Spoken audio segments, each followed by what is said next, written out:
Hey guys, I am going to chat tonight about living life. It's going to be partially a book review of this book, Zen and the Art of Making a Living, which I've been making my way through. And I think also like some other ideas around this space that I use to orient myself. So some background ideas and experiences, like I don't think it's good to seek out like a near-death experience, but honestly I've had a few and it is really a reality check where you're like, oh my god, what if I died yesterday? What would I regret? What would I have, let's say I'm like in heaven and I'm like, wow, look at that. That was my life, little tape recorder. How would I feel about that? And like, did I like it? Did I feel like I didn't do enough? Did I feel like, am I proud of myself? All these things. And yeah, there's like, a few ideas floating around this. There's a short film by Steve Cutts called like Happiness or something, and it's about this guy who like slips off a banana peel, falls off a building, and like in the falling he watches his life, and he kind of like, this is a spoiler alert, so you can like mute for a minute or something if you don't want this, but like he just watches his life get replayed and his like, oh, like like might as well die. And it was just like, wow, like yeah, just like a good thought experiment. There's a few thought experiments that I like actively facing death is one of them, and then another one is like watching that short film was fun, and then there's like this thought experiment where let's say you die and are in heaven and you're at a dinner party with all of your alternate selves, and you're like, the thought experiment is to observe like, oh, who do you think is cool, who do you want to talk to, who do you want to sit next to, who are you trying to actively avoid, and you sort of dwell upon that and think about like, yeah, which version of yourself do you want to be.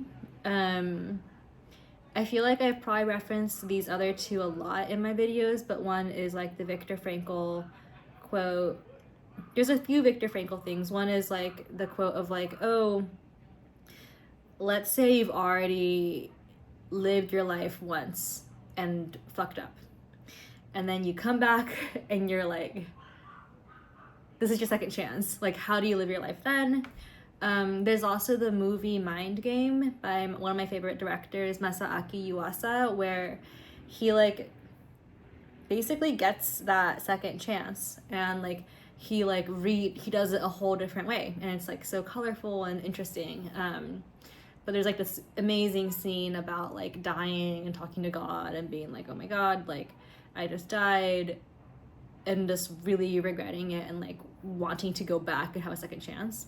And then there's like the Nietzsche idea of eternal recurrence, where it's like you wake up one day and the devil is like standing over your bed. His like, the life as you are living it right now is how you're going to live for the rest of your life 10,000 times over. Like, this is just eternity. You are going through your life in these motions forever. And I'm probably not explaining it perfectly here, but like the experiment is to like gauge your own reaction. Like, do you feel horrified, or are you like, oh my god, that sounds amazing, I'm so excited, like I love that idea? Because like, yeah, is your life right now something that you want to repeat over and over into like eternity? And I think that that experiment can give you like a bit of like a visceral reaction of like, wow, no, my life right now is horrible, or like, no, like I'm pretty good with this, like this is pretty great, I would be okay with that. getting that like gauge is interesting. And like sometimes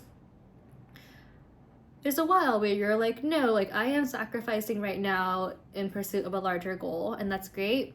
And also I think like for me, I start noticing when I feel like that like internal friction or tension, and it's like, how long am I willing to do this? And like for me, I have like a pretty strong, I don't know, pulse on like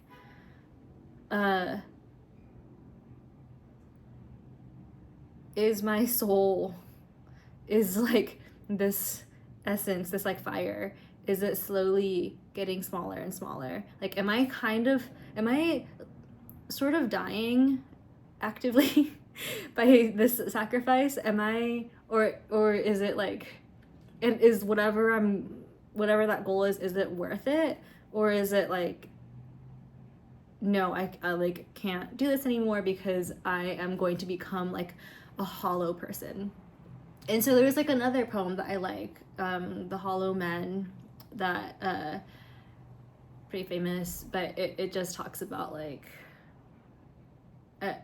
I mean, there's a lot to it, but one aspect that I like about it is sort of this like image of like people who have lost their fire, lost their magic and their color, and are sort of like going through life in these like whispering ways, and they go with a whimper, and for me that felt horrifying. And then there's this other film called Scenes from a Marriage by Ingmar Bergman, and it sort of documents, or it doesn't document, but it's like following this husband and wife through their marriage. And it's like at one point they have their friends over for dinner, and their friends are going through like a divorce and are just like actively at each other's throats. And then they leave, and this couple was like, wow, thank God we aren't them. But then you start to realize over the course of this series that they are actually very much like a passive, like in this gray passive negative space where they're like sort of floating in an apathetic fog. And this fog is like one of like indifference and like lack of connection, and like their whole conversation is filled up with like, oh, we have all of these social obligations, oh, we should pick up the kids, oh, you need to go to the dentist, and there's no actual substance there. And that to me felt like such a big like fuck no, like no. I just like a strong visceral response in my body of like, I do not want that kind of life or marriage. That yeah, so that's a whole cluster, that's like the context. And then I'm also reading this book called Zen in the Art of Making a Living, and it's sort of walking me through a way to pull out of myself like clarity, and also like sort of like a practical, it's sort of like getting to the ikigai, but with a lot more reading. And there's also like exercises, which I really like. Like for one example, they list out all of these like values, and like here's like just like this list of like ways you want to serve, or like here are all of these values or attributes, like what are your strengths. And I think for example here there's like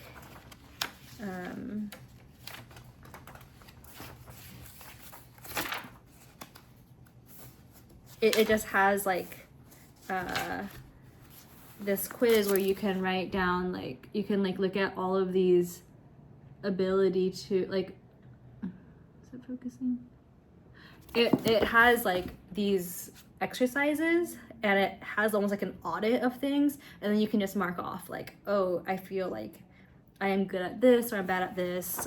And it does exercises along these lines for different ways of thinking about your life and what you want to be doing, and like how you want to exist. And like, I don't know, I'm just like, I'm here, I could be dead and I will be at one point.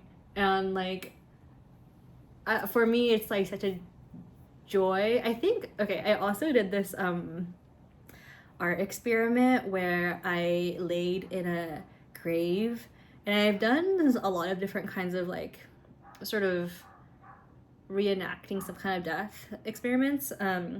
But this latest one where I was like laying in the dirt, I was like, wow, I was so surprised, but it felt like a major relief. Like the earth felt very comforting, and I was like, wow, like it feels so good. It feels like return to the mother. And it really like reframed some fear in me where I was like, oh, like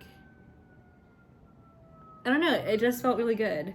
So that was nice, and at the same time I feel like what a joy to be here. And I'm like, we're all these little like comets, like you burst of fire and color and like life for a very brief period, and then it's just back to the void, which is cool. But like, you know, for me, I'm like, wow, like what do I want this very brief stint of my life to be like? And before long, I'm gonna be old, and I don't know what's gonna, like, what is my life gonna be like then? And how have I crafted it and designed it? And do I like it? Am I proud of it? Etc. So I'm already at 11 minutes, which is like wild, but I'm going to now go into a book. I'm just going to flip through this book and like pull out some little excerpts that have stood out to me. So it's kind of in 4 acts. The prologue is like the art of life's work, and I like it because it gets to like the spiritual side and the creative expression. It also speaks to like being aware of like systemic issues. And this act 1 is the quest of life's work, which is about like clarifying your values and targeting your talents and whatnot. Act 2 is a game of life's work, which is getting a picture of your career, evaluating it, reality testing it. Act 3 is the battle for life's work, which is about like actually doing this work and like crafting, like figuring out how to craft something that might be like not the most legible path, landing a job or getting into entrepreneurship or freelance or nonprofit or like whatever practical thing it is, like getting into that space. And then act 4 is the school of life's work, which is about I haven't read like honestly, I've been reading this, but it's like a big book on like self-reflection. There's exercises and whatnot, so I'm honestly only still in like oh my god, I'm only in act 1. Anyways, act 4 is the old boy and student stage learning to change and getting there, like transition strategies, creating the self-image you need to succeed, enlisting support, loving what you do. Yeah. So I've been really enjoying it, and I'm just going to read a few quotes and excerpts that I have underlined here. Yeah. So for example, this one is like one of the things that it talks about in the beginning is sort of shifting your mentality from like work is something that pays the bills to like striving for a work that feels like your life's work. So I have underlined here like do from the depth of your being. This is what is meant by follow your bliss. Act in time from the ecstasy of the timeless. When we really love what we're doing, we no longer feel as though we must be king. We can just be alive at work. It's like it talks about like finding your archetypes. Let's keep going. I'm just gonna read some things that I've underlined.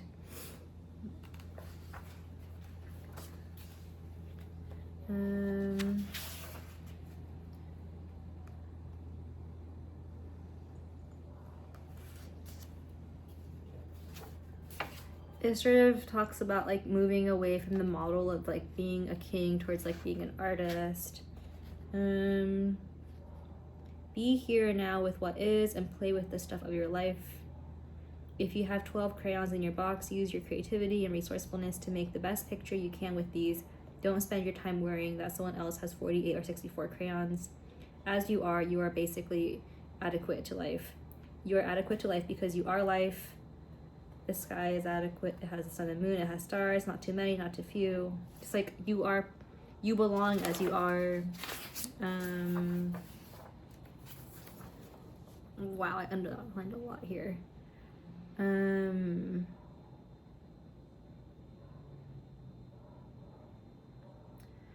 Okay. The critical points are that those working in a structure have some part in creating it, that it be useful and meaningful in their lives, and that structure never becomes just the way it is. Structures, even at their best, are never the way it is, but only limited vehicles for the expression of use and meaning. When they outlive either their use or their meaning, structures ought to be dissolved. When we lack self-reliance, when we depend on someone else's structure for direction and support, we never know when it is going to shrink, collapse, or simply replace the part we play in it. The freedom to create then, I'm like skipping around, but the freedom to create then, that means, the freedom to create then means that we can, to whatever degree, be in touch with the essential core of self and life, and that we can express through structures that we have some part in creating. We can say that the maximum experience of freedom in work requires the ability to freely and deliberately create structure, the ability to maintain structure through adaptation, the ability to freely let go of structure, and the ability to know when each is appropriate. Let's keep going. Oh, it talks about these like archetypes. So there's like the hero, the magician, the warrior, and the scholar. And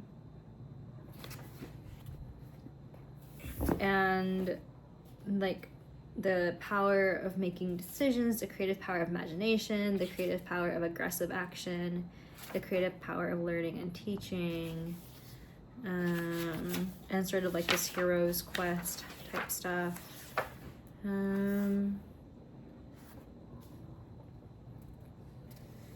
Choose your life questions, your koans. Take a koan of your life's work. What am I doing here? Where is my bliss? Where's my passion? Where do I find meaning? Oh, one thing I really like from this book was this idea of like, this is also sort of like an IFS reference, but like we all have like, there's this idea of we all have this like underlying self, like this universal self energy. And we're all like one and connected and whatnot. But then there is like our like little like myself, right? Like there's like there, and like how does this underlying like God or universe or power and presence like express itself through like my limbs, my upbringing, my culture, my unique like mixture of experiences and my perspective? Like what is it? How does this great love, this great beauty, this great God come out through me? Like through me as a vessel. I am channeling this like beautiful universal energy, and what comes out through my filter? Like what is it that yeah, like how is the world changed by my existence? Let's keep going.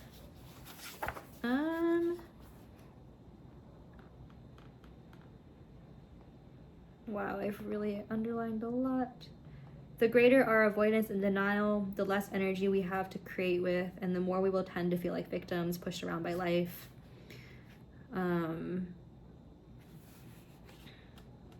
While we there is like one thing I really liked. I'll get that quote and then I'll call it because it's 20 minutes already. There is no getting away from difficulties in this life. You're either going to have the creative challenges that come with realizing this vision of yours, or the neurotic problems that arise from the suppression of desire. Creative challenges test you and spur you to be your best. Neurotic problems are simply the murky water of suppressed desire. So like, I don't know, either way, you're gonna have problems. Your desire isn't going to go away either. Honor it and do your best to give it expression. Keep coming back to it. Feed it more and more attention. And like, don't worry about getting it wrong. Like, as you take steps towards what you're trying to do, things will reveal themselves, and then like universe will respond.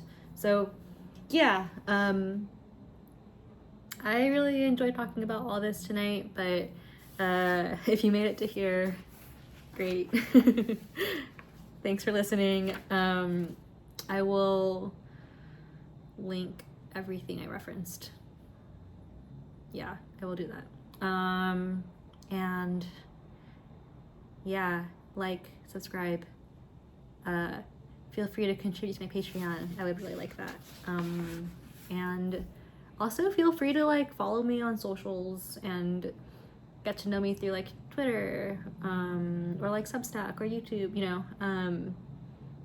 I'm less responsive to people I don't know on Instagram, but like Twitter is really great. So yeah, see you guys.